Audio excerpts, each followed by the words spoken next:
అప్పుడెప్పుడో బంగ్లాదేశ్, తర్వాత శ్రీలంక, మొన్న నేపాల్,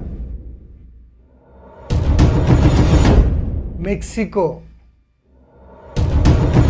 డెన్మార్క్,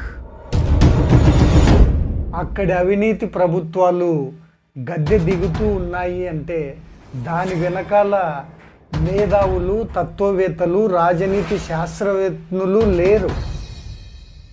ఎవరున్నారంటే కుర్రోళ్ళు. ప్రతి దేశంలో కుర్రోళ్ళు ఉంటారు. పాలకులు దారి తప్పినప్పుడు, ప్రభుత్వాలు పక్కదారి పట్టినప్పుడు కుర్రోళ్ళే దివిటీలై దారి చూపుతారు. పెద్దల కుర్చీ కింద అగ్గి పెడతారు. అది నేపాల్ కావచ్చు, బంగ్లాదేశ్ కావచ్చు, మెక్సికో కావచ్చు. అక్కడి అవినీతి పాలకులను పరిగెత్తించారు. ఎవరు వీళ్ళు కుర్రోళ్ళు అంటే 1990, 2010లో పుట్టినటువంటి జెన్-జీ జనరేషన్. ప్రతి దేశంలో కుర్రోళ్ళు ఉంటారు. వారు దేశానికి ఆణిముత్యాలు.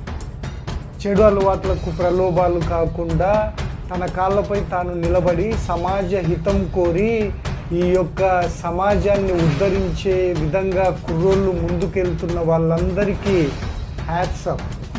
అసలే ఉడుకునెత్తురు. ఆపై సమాజంలో అసమానతలు.